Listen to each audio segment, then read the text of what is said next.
حضور کا وصال ہوا نا تو امام حسن اور امام حسین کی عمریں ابھی 7-8 سال 9 سال کے بیچ تھیں. تو حضرت مولا علی شیر خدا رضی اللہ تعالیٰ عنہ کے ساتھ امام حسن آئے مسجد میں. تو ممبر پہ بیٹھے ہوئے دیکھا حضرت ابوبکر صدیق کو, تو کہنے لگے نیچے اترنا, میرے نانا کا ممبر ہے. بچوں کو بڑی پہچان ہوتی ہے نا ابا کے کپڑوں کی, سے پتہ ہوتا ہے کہ یہ میرے نانا کا ہے, یہ میرے نیچے اترو, یہ ممبر میرے نانا کا ہے. تو حضرت علی المرتضیٰ نے جلدی سے پکڑا اور پکڑ کے فرمایا ذرا حسین حسن یہ کیا کہہ رہے ہو؟ اب دیکھیں نا بچہ یہاں کسی کا شور کرے تو میں آپ کو جمعہ چھوڑ کے بچے کی تھوڑی سنوں گا. میں کہوں گا کہ بھائی ٹھیک ہو گیا, بچے کو لے جاؤ ذرا اسے پیچھے کرو, جمعے کے بعد بات کرتے ہیں. لیکن وہ تھے نا رسول اللہ کے نواسے, اور حضرت ابوبکر صدیق عظمت اور شان کو سمجھتے تھے. انہوں نے کہا نیچے اتریے, میرے نانے کا ممبر ہے. تو حضرت صدیق ایک بار نیچے اتر کے کھڑے ہو گئے. تو ایک جملہ, باقی بزرگوں نے بھی بڑا کچھ لکھا ہے, پر یہاں ایک بات شاہ عبد العزیز محدث دہلوی نے لکھی ہے. حضرت صدیق ایک بار رو پڑے, کہنے لگے حسن اگر ممبر تیرے نانا کا ہے تو ابوبکر بھی تو تیرے نانا کا ہی ہے نا, یہ کوئی باہر سے تو نہیں نا آیا, یہ بھی تیرے نانا کا ہے. تو حضرت امام حسن ہنسنے لگے, فرمانے لگے ٹھیک ہو گیا, بیٹھ جائے ممبر پہ, پڑھائیں جمعہ. سمجھ آ گئی ہے بات کی, پڑھائیں جمعہ. آپ کی بات کی مجھے سمجھ آ گئی ہے کہ اگر ممبر نانا کا ہے تو ابوبکر بھی تو انہی کا ہے نا جناب صدیق اکبر. اپنی زندگی وفاداری کے ساتھ, غلامی کے ساتھ, اور ادب نہیں چھوڑا ایک منٹ کے لیے, ایک سیکنڈ کے لیے. رسول کائنات صلی اللہ علیہ وسلم کے اگر کوئی بے ادبی کرتا تھا تو انہیں جلال آتا تھا. آپ کو ایک بات بتاؤں, غیرت نہ عشق کا حصہ ہوتی ہے.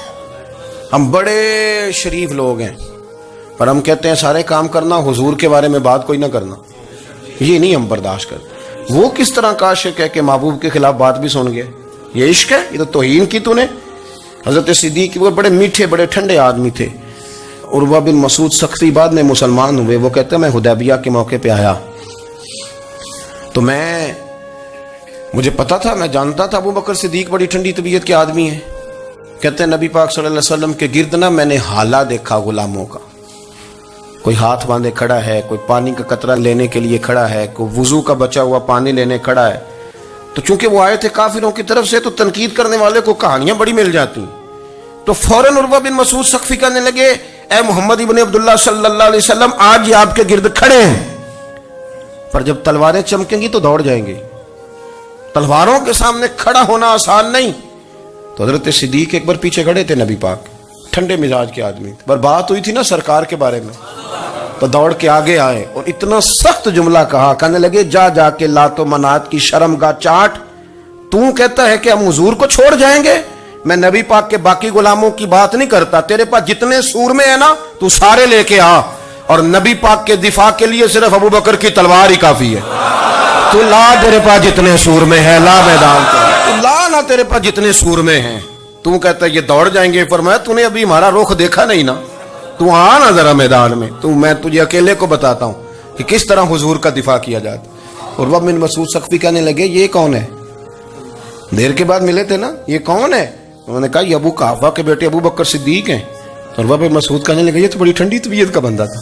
انہوں نے کہا ٹھنڈا ہی ہے, ہم شریف بڑے ہیں پر حضور کے غلاموں کے لیے, اور اگر آئے کوئی شریر, اگر کوئی آئے تو چلو کسی درویش دی گل کر لینے.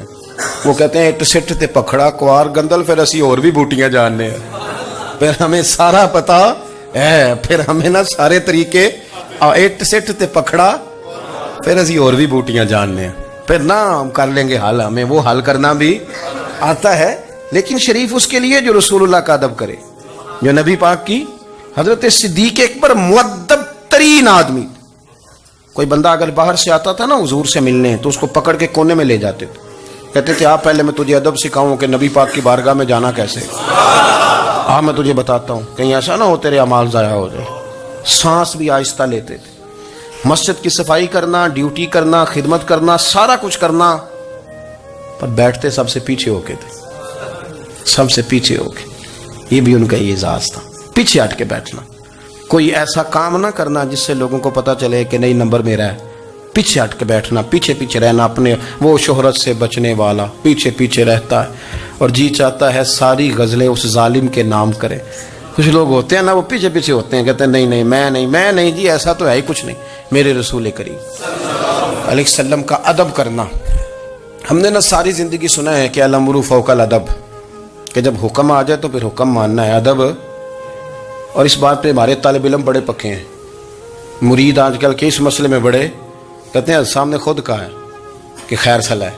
انہوں نے خود کئی دفعہ کہا ہے جی تسی بڑے سیانے ہو، تانوں مطلب دی گل دی سمجھ جلدی لگتی ہے. انہوں نے خود کہا ہے کہ ٹائم ہو تو آیا کرو. یہ کب انہوں نے کہا ہے کہ مجبوری ہے روز ہی آنا؟ یہ انہوں نے کب کہا؟ ان کو بھی تو پتہ ہے نا مجبور ہے. تو آپ کو بھی تو پتہ ہے نا کہ ان کا آپ سے پیار ہے. آپ اس پر بھی تو تھوڑا غور کریں نا. لیکن ہم مرضی کا کوئی ایک آدھ فکرہ نا، مرضی کا.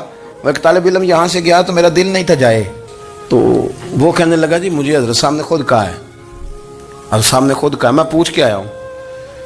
تو جو ہمارے کچھ سنگی تھے بیچ میں پیار والے، وہ کہنے لگے وہ آندہ میں پوچھ کے آیا. میں کیا آندہ وہ بھی ٹھیک ہی ہے. تو انہوں ساکھیا سی میں جاواں تو میں انہوں کی آندہ. میری بات کی سمجھ آئی ہے نا جی. جب ارادہ ہوا تو پھر ابے کو منا کے بھی آ گئے.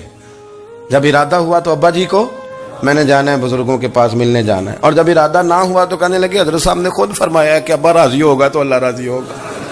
چھٹی مرضی کا ہے نا مزاج، تو مرضی کی کہانی. تو میں الحمدللہ مجھے تھوڑا سا پتہ ہے، ویسے بھی اپنے بال بچے کا پتہ ہوتا ہے. ہیں جی کی آندے نے پیداندی کے جیندے سال ہی ویکھی دے نے. مجھے بھی پتہ ہوتا ہے کہ آج کہاں کہاں کس کس انداز میں کیا کیا کہانی ہے، کہاں کہاں کیا سٹوری ہے. تو کبھی کبھی یہ سارا پیار ہی ہے، یہ بھی سارا اس میں بھی پیار ہی ہے. پتہ چل جاتا ہے کہ کل کہاں سے بات کر رہا تھا اور آج بات کہاں کر رہا ہے. یہ اپنا اپنا مزاج ہوتا ہے نا، اپنی طبیعت کے مطابق چلنا ہے. سنا یہی ہے کہ الامر فوق الادب، کہ جب حکم مل جائے تو پھر ادب نہیں کرنا، پھر حکم پہ. پر حضرت صدیق اکبر نے نرالا ہی کام کیا. حضور سید عالم صلی اللہ علیہ وسلم ایک صلح کرانے گئے، فرمایا میں دیر سے آیا تو جماعت کرا لینا. عصر کی نماز کا وقت ہو گیا. سیدنا بلال حبشی نے اقامت پڑھ دی. صدیق اکبر مصلی پہ کھڑے ہو گئے. اتنی دیر میں حضور بھی آ گئے. نماز میں لقمہ وہ دے گا جو نماز میں شامل ہو. ٹوٹیوں پہ کھڑا بندہ لقمہ نہیں دے گا. پہلے وہ آ کے اللہ اکبر کا شامل ہو پھر لقمہ دے. حضور آئے، صحابہ نے ہاتھوں پہ ہاتھ مارنے شروع کیے، اطلاع کر رہے ہیں کہ لوگوں حضور آ گئے. سرکار اگلی صف کے قریب پہنچے تو جناب صدیق اکبر نماز پڑھا رہے تھے. نماز لوگ تو بغیر نماز کے ادب کرنے پر اعتراض کرتے ہیں. میں بخاری شریف کی حدیث پیش کر رہا ہوں، نماز پڑھا رہے تھے. انہیں پتہ چل گیا نا حضور آئے ہیں، تو ایک قدم نماز سے پیچھے ہٹا لیا. نماز پڑھا کہ میں تے ول ویکھاں، او مینوں کعبہ بھول گیا آئی. ہن بھول گئیاں نہیں سب صوم صلاتاں، اکو یار دا فکر پیا آئی. حضرت صدیق اکبر نے ایک قدم پیچھے ہٹایا تو حضور نے فرمایا ابو بکر پڑھاؤ نماز. پھر دوسرا قدم پیچھے ہٹایا تو فرمایا پڑھاؤ نماز. تیسرا قدم پیچھے ہٹایا. ہم نے آج تک یہی سنا ہے کہ حکم ہو جائے تو حکم ماننا ہے، ادب. اور ہمارے ہاں یہی ہوتا ہے، پھر لوگ حکم ہی مانتے ہیں، پھر ان کو ادب بھول جاتا ہے. لیکن جناب صدیق اکبر 3 دفعہ حکم آیا پر پیچھے ہٹ گئے. حضور مصلی پہ گئے، نماز پڑھائی. نماز کے سلام کے بعد نا حدیث میں مختلف حکم آیا. استغفار پڑھو، اللہ اکبر کہو، آیت الکرسی پڑھو، 33 بار سے مختلف اذکار آئیں. پر حضور نے آج کوئی ذکر نہیں، کوئی وظیفہ نہیں. سلام پھیرتے کہ ابو بکر میں نے جو 3 دفعہ کہا تھا نماز پڑھاؤ تو پڑھائی کیوں نہیں؟ ایک دفعہ نہیں 3. کبھی کبھی ہم بھی ناراض نہیں ہو جاتے، تینوں 100 بار ہی آکھیا ہے، کہا 3 دفعہ جو کہا تھا نماز پڑھاؤ تو پھر پڑھائی. تو حضرت صدیق اکبر رو پڑے، ہاتھ دونوں باندھ دیے، گھٹنے زمین پہ رکھ دیے. عرض کرنے لگے کیا جملہ ہے، کیا ترتیب ہے. عرض کرنے لگے یا رسول اللہ، ابو قحافہ کے بیٹے کی اتنی بھی جرت نہیں کہ مدینے والے رسول کو نماز پڑھائے.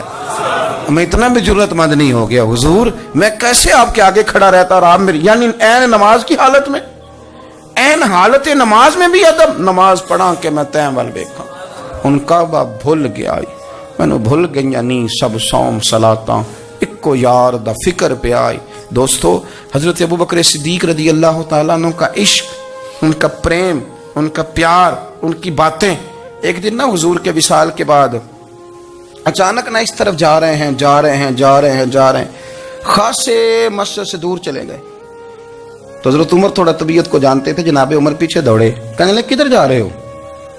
چپ کر گئے. کیا ہوا، کدھر جا رہے تھے؟ ابو بکر سیانے بندے ہو، امیر المومنین ہو، کہاں جا رہے؟ تو رو پڑے. کہنے لگے ایک دفعہ نا حضور سفر پہ گئے ہوئے تھے تو اس طرف سے واپس آ گئے تھے، تو مجھے خیال آیا شاید اس طرف سے آ نہ رہے ہوں. حضرت عمر رو پڑے. کہنے لگے ابو بکر اب تو حضور نے پردہ کر لیا، جنہاں دے دل بر جانی وچھڑن، کون روے پھر تھوڑا. سب روگاں دا روگ محمد جس دا نام آپ ساری سیرت کی کتاب میں پڑھ لیں گے ابو بکر صدیق کا وصال کس بیماری سے ہوا. لوگوں نے قول کیے ہیں کہ وہ سانپ کا زہر آ جاتا تھا، فلاں چیز تھی، لیکن کو بندہ وجہ تلاش کر سکا؟ کیا وجہ تھی وصال ہو گیا؟ کیا بیماری تھی؟ کیا تکلیف تھی؟ باقی وجوہات آپ کو ملیں گی. حضرت عثمان غنی شہید ہو گئے، حضرت عمر شہید ہو گئے، مولا علی، ابو بکر صدیق چلے گئے 63 سال کی عمر. وجہ کوئی نہیں بتائے گا. جب شدید بیمار ہوئے تو حضرت عمر فاروق نے ایک طبیب بلایا، وہ بڑا سیانا تھا. اس نے سارا چیک کیا تو نباز تھا. کہنے لگا یار کوئی بیماری تو سمجھ میں نہیں آتی. تو حضرت عمر تھوڑا سا جلال میں، یرانہ تھا نا، جلال میں کہنے لگے ابو بکر مسئلہ کیا ہے؟ دن پہ دن کمزور ہوتے جا رہے، نماز پڑھانے کھڑے ہوتے تو ٹانگیں کانپتی ہیں، مسئلہ بتائیں کیا ہے؟ طبیب اتنا بڑا ہے، یہ تو بندہ کا چہرہ دیکھ کے بیماری بتا دیتا ہے، اور یہ کہہ رہا ہے کوئی بیماری نہیں. تو حضرت صدیق اکبر خاموش ہیں. پھر حضرت عمر کہنے لگے ہم سارے آپ کی وجہ سے چلتے ہیں، لوگ سارے پریشان ہیں، آپ حضور کے جانشین بتاتے کیوں نہیں؟ جب تیسری دفعہ کہا تو حضرت صدیق اکبر کہنے لگے عمر زیادہ باتیں نہ کر، تجھے پتہ نہیں مجھے کیا بیماری ہے؟ نہیں پتا تو میں بتاؤں؟ نہیں پتا تجھے؟ بول. تو جناب عمر رو پڑے، کہنے لگے ابو بکر مجھے پتا ہے، آپ کا دیدار کے بغیر کام نہیں چلتا. وقت نا لمبا ہو گیا، چر ہو گیا، میں ترلے لیندیاں کدی موڑ میرے ول واگا، خواب میری وچ ایک وار دیاں میں میں ساری عمر نہ جاگا. مجھے پتہ ہے آپ کے مرض کا، پر ابو بکر امت کو ضرورت بھی تو ہے نا. تو حضرت صدیق اکبر کہنے لگے بس ہو گئی ہے، اب میری وصیت یاد رکھنا، جب میں دنیا سے جاؤں تو اٹھا کے میرا جنازہ قبر رسول پہ لے جانا، اور پہلے پوچھ لینا کہ ابو بکر حاضر ہے، اجازت ہو تو مجھے دفن کر دینا، ورنہ جنت البقیع میں. تو لوگ کہتے ہیں ابھی جنازہ ہی رکھا ہی تھا کہ دروازہ اندر سے خود بخود کھل گیا اور آواز آئی اب دیر نہ کرو، محبوب کو محبوب کے ساتھ ملا دو. پانی پر نہ سہیلیاں رنگا رنگ کڑے، اسی پریا اس دا جانی جس دا. میں نے شروع میں ایک بات کی تھی کہ اپنی خواہشات کو نا حضور کا غلام بنا دیں، سوچیں سمجھیں کہیں وہ لفظ جو مدینے والے رسول کو پسند ہیں، پھر دیکھنا مسلمان ہونے کا مزہ آئے گا، پھر ذائقہ نصیب ہوگا. اللہ ان کے درجات بلند فرمائے. آخر دعوانا حضور کا وصال ہوا نا تو امام حسن اور امام حسین کی عمریں ابھی 7-8 سال 9 سال کے بیچ تھیں. تو حضرت مولا علی شیر خدا